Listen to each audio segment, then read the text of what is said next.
ये कहानी बाप के लिए आपका नजरिया बदल देगी। आकाश अपने पिता के हमेशा टोकते रहने वाले स्वभाव की वजह से उनसे काफी परेशान था। रूम का पंखा चालू करके कहाँ गए थे? सुबह हो गई फिर भी लाइट क्यों चालू रखा है? जब देख नहीं रहे होते हो तो टीवी क्यों चालू करके रखा है? बाइक ठीक से पार्क क्यों नहीं करते? कभी तो अपने जूते पॉलिश कर लिया करो। सुबह जल्दी उठा करो, कितने आलसी हो गए हो। कभी जॉगिंग नहीं करते। दिन भर में न जाने आकाश को क्या क्या पापा से सुनना पड़ता था। अभी बच्चा थोड़ी हूँ मैं, इतना बड़ा हो गया हूँ। 2 दिन बाद मेरी नौकरी के लिए इंटरव्यू होना है और पापा का बर्ताव किसी छोटे बच्चे जैसा है मेरे साथ। एक बार मुझे नौकरी लगने दो, छोड़कर चला जाऊंगा पापा को। शहर में ही रहूंगा, फिर पता चलेगा उन्हें। कभी कमाता नहीं हूं ना, इसीलिए फालतू की चीजें सुनाते रहते हैं। पापा से नाराज आकाश के दिमाग में कुछ ऐसे विचार चल रहे थे। 2 दिन भी बीत गए और आज वही दिन था जिसका आकाश को बेसब्री से इंतजार था। आज उसके इंटरव्यू का दिन था। सुबह सुबह जल्दी उठकर भगवान का आशीर्वाद लेकर आकाश उस जगह पहुंच गया जहां पर इंटरव्यू होना था। जिस बिल्डिंग में इंटरव्यू था उसके गेट पर कोई भी गेट कीपर नहीं था। आकाश ने देखा कि गेट एक साइड से टूटा हुआ है, लेकिन कुछ स्क्रू फिट करने से वह सही हो सकता है। आकाश ने रुककर स्क्रूज को टाइट कर दिया और गेट को सही करने के बाद वह बिल्डिंग में घुस गया। बिल्डिंग में दूसरे फ्लोर पर एक ऑफिस था जहां पर इंटरव्यू के लिए व्यवस्था की गई थी।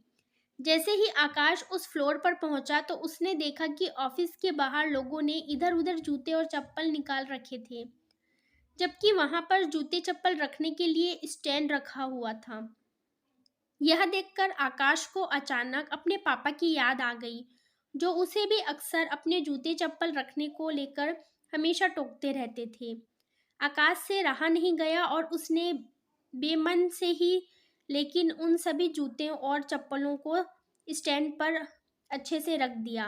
अंदर प्रवेश करने से पहले आकाश की नज़र ऑफिस के बाहर जल रही कई सारी लाइटों पर गई, जिनकी बिल्कुल जरूरत नहीं थी। सूरज की रोशनी इतनी थी कि लाइट बंद रहे तो भी कुछ फर्क नहीं पड़ने वाला था। उसने बाहर जल रही सारी लाइटों को बंद किया, फिर ऑफिस के अंदर प्रवेश कर गया। आकाश ने देखा कि ऑफिस में 20-25 कुर्सियां रखी है, लेकिन आगे की 10 कुर्सियों को छोड़कर बाकी की कुर्सियां खाली है और उन कुर्सियों के ऊपर लगे 2 पंखे बेवजह ही चालू हैं। उसने फिर अपनी आदत के अनुसार दोनों पंखे बंद किए और बाकी फालतू पड़ी कुर्सियों को एक के अंदर एक रखकर साइड पर रख दिया और वहीं पर बैठकर अपना नंबर आने का इंतजार करने लगा। एक के बाद एक सभी कैंडिडेट का इंटरव्यू होने के बाद जब आकाश का नंबर आया तो वह थोड़ा सा नर्वस लेकिन निडर होकर इंटरव्यू लेने वाले के पास पहुंचा। इंटरव्यू लेने वाले ने उसे अपने पास रखी कुर्सी पर बैठने के लिए कहा और थोड़ी देर तक दोनों ने में कुछ भी बातचीत नहीं हुई। फिर इंटरव्यूअर ने आकाश से पूछा, तुम कल से नौकरी ज्वाइन कर सकते हो क्या? आकाश के कुछ समझ में नहीं आ रहा था कि यह उसके नौकरी पक्के होने की कंफर्मेशन है या फिर कोई ट्रिक सवाल। बाद में इंटरव्यू लेने वाले ने जब सैलरी और क्या काम करना है ये बताया, तब आकाश को यकीन हुआ कि उसकी जॉब पक्की हो गई है। आकाश बहुत खुश था, लेकिन समझ नहीं पा रहा था कि न कोई सवाल न एक्सपीरियंस के बारे में पूछा, फिर कैसे उसे जॉब के लिए फाइनल कर लिया गया। उसके चेहरे का सवालिया एक्सप्रेशन देख इंटरव्यू लेने वाले ने खुद ही कहा, कुछ सवाल और पेपर्स कभी आदमी की काबिलियत नहीं बता पाते। हमने इस बिल्डिंग में प्रवेश करने से लेकर प्रतीक्षा कक्ष तक कुछ अव्यवस्थाएं सेट करके रखी थी।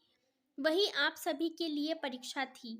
हमने सीसीटीवी पर देखा कि आने वाले सभी कैंडिडेट में आप ही एक अकेले ऐसे थे जिन्होंने गेट के स्क्रू ठीक करने से लेकर बेवजह चल रहे बल्ब और पंखे बंद किए।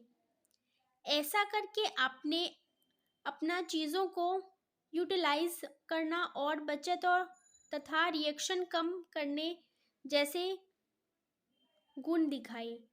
आगे बढ़कर आपने बूट और चप्पल और कुर्सियों को ठीक करके दिखा दिया कि आप अपने काम के लिए कितने वफादार हो सकते हो और किस हद तक जा सकते हो। बस हमें इतने ही गुण काफ़ी थे आपको नौकरी पर रखने के लिए। पूरी बात समझ में आने पर आकाश को फिर से अपने पापा की याद आई और यह भी याद आया उनकी कही हुई बात। लेकिन इस बार उसके मन में कड़वाहट नहीं थी, क्योंकि उसे आज समझ में आया था कि पापा ने उसके लिए उसी मूर्तिकार का किरदार निभाया था जो अपनी मूर्ति को सुंदर और कीमती बनाने के लिए उस पर कितनी बार छीनी और हथौड़ी चलाता है। आकाश को जो नौकरी मिलते ही अपने पापा से दूर भागने की सोच रहा था, वो नौकरी का कंफर्मेशन लेटर और साथ में मिली 1 महीने की एडवांस सैलरी को घर पहुंचते ही अपने पापा के कदमों में रख देता है। उनसे माफ़ी मांगते हुए कहता है कि पापा मुझे माफ़ कर दीजिए, मैं आपको समझ नहीं पाया।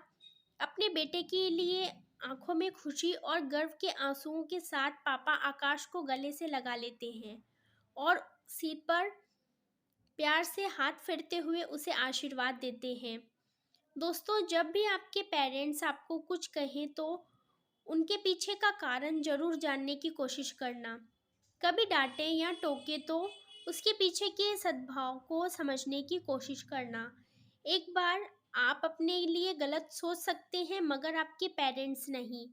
तो ये कहानी कैसी लगी मुझे कमेंट करके ज़रूर बताइएगा। वीडियो को लाइक और चैनल को सब्सक्राइब कर दीजिएगा।